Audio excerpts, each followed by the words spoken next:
Grace, mercy, and peace from God our Father and our Lord and Savior Jesus Christ. Would you pray? Lord Jesus, help us to follow you. And that's the call you made to your very first disciples. And that's the call you made to us. Remind us to live by faith, following you each and every day. Pray this in your holy name. You know, I remember reading a story, and it was about in World War II.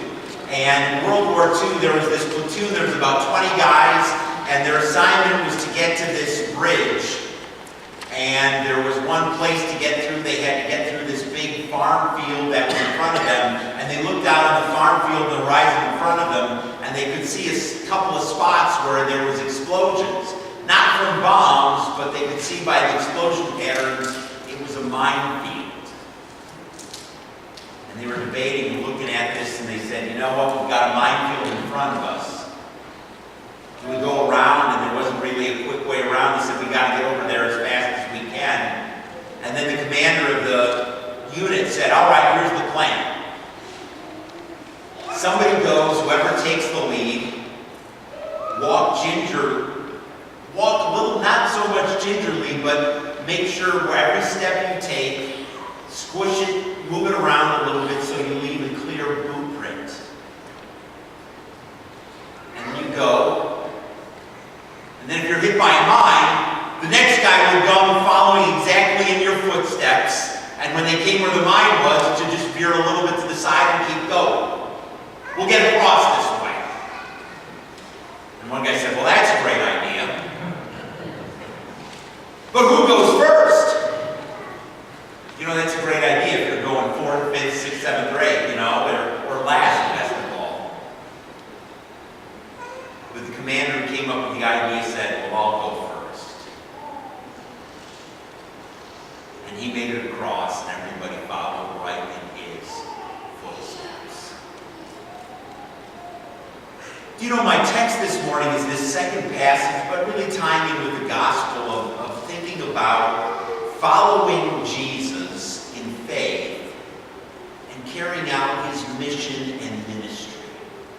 Do you know, when you think about Jesus, he did amazing things. You know, people were flocking and crowding to him. But the one thing that Jesus did, he related to all people. He related to different people that nobody else would talk to. Tax collectors, who the people hated and despised.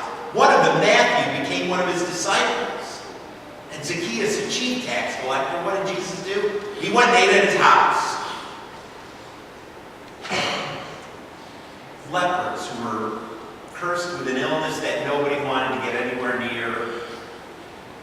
Jesus would meet them and heal them.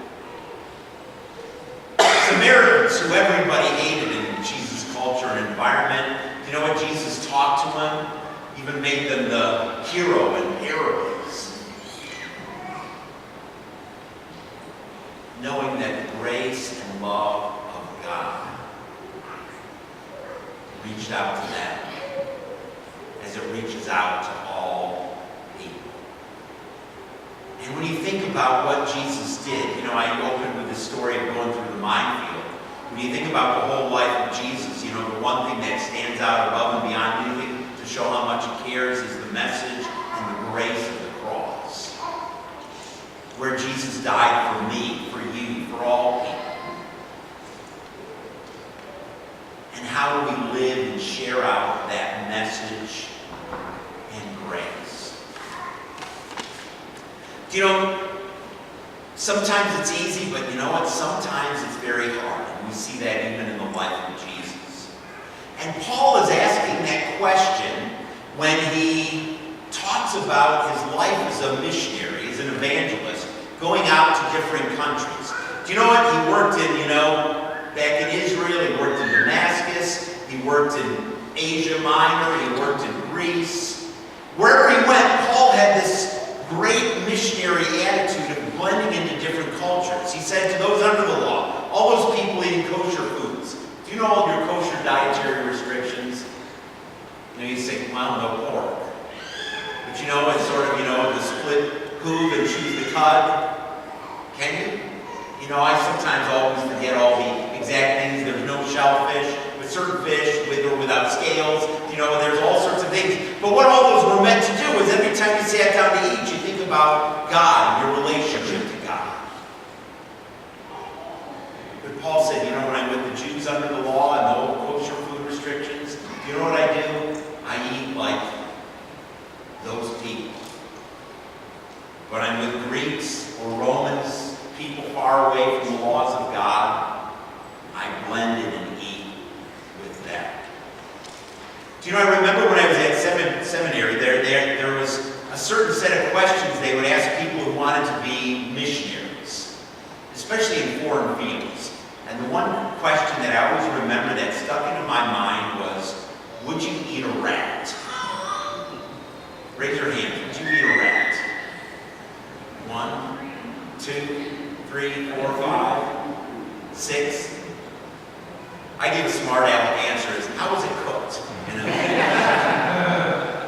The right sauce, the right temperature, with a white wine mix, it might be outstanding. I had a similar once when I was traveling overseas. Missionary, I was with this mission group, and I was invited to this family in Central America. I went over to their house for dinner, talking and sharing my faith. And I remember eating dinner, and the first course of dinner was a fish soup. And I'm eating the soup, and it's great, I enjoy it, but then I look down and taking my spoon up, and do you know what's looking back up at me? A fish eye. All of a sudden I looked up, and I felt sort of like you do after 6 loops on Montu, when you get off Montu, you do six ups, up and down loops. You have that feeling in your stomach, and you're saying, well, I finished the bowl of soup, but I never looked at what I was eating the rest of the time. Because you know what? I don't know if I've ever eaten a fish eye other than that time, but I finished the bowl of soup, and it was fine, but actually never tasted as good, but because I sort of knew what I was getting, I was getting a lot more of the fish than I expected to be getting.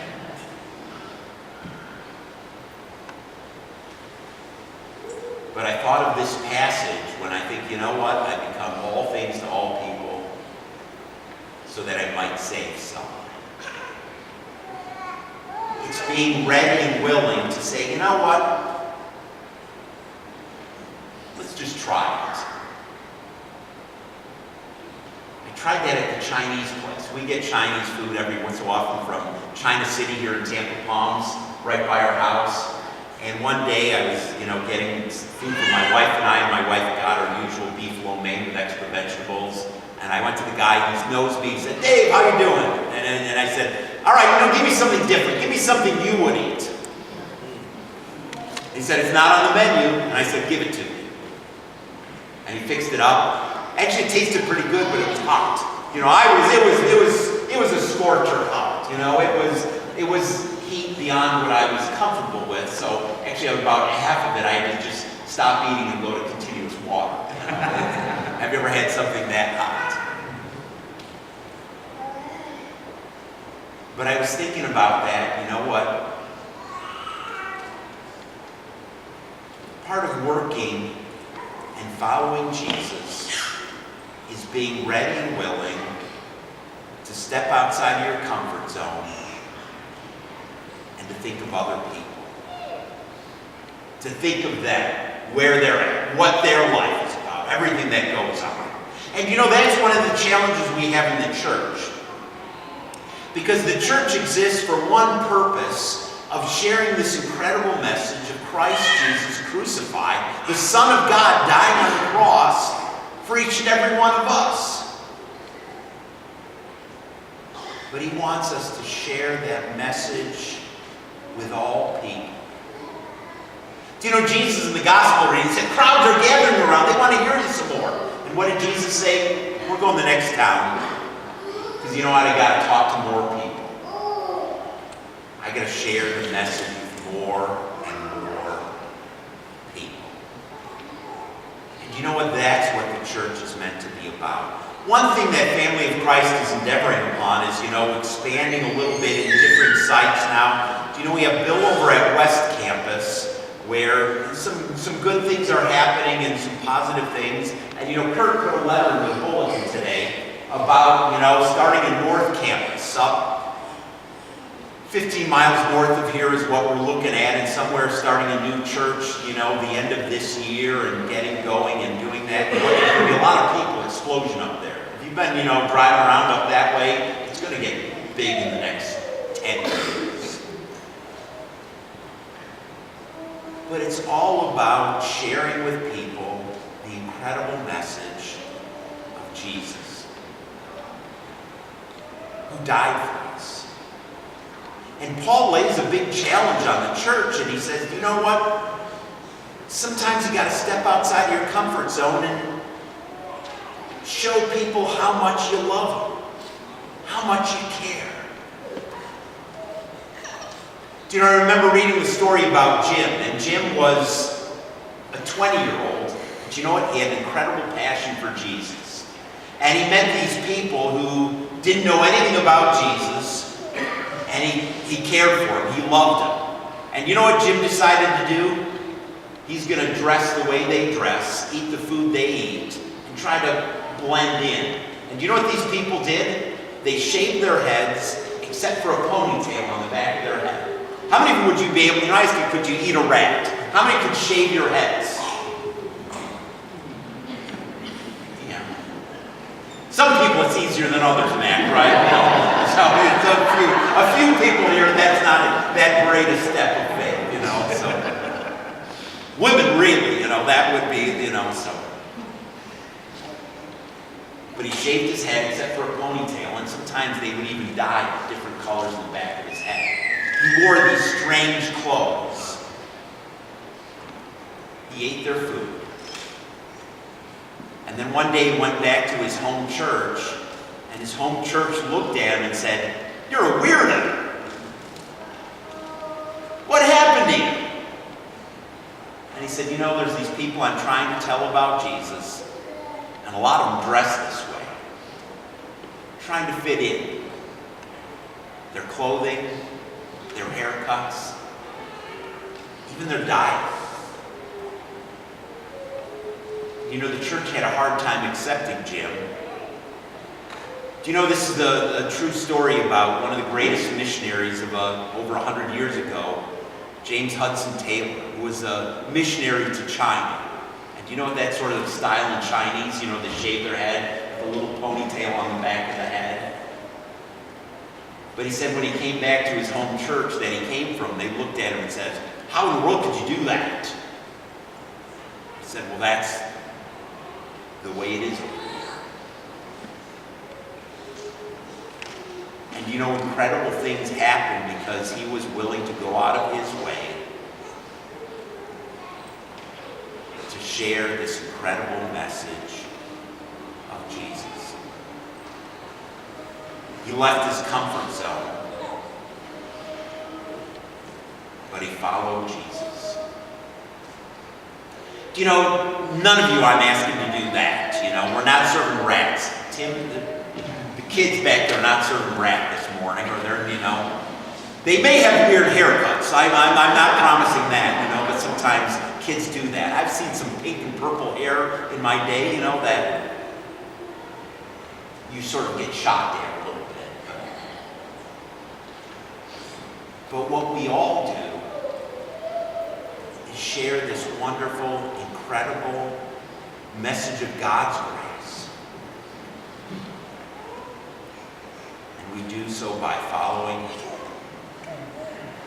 with every person, with every nation, with every race,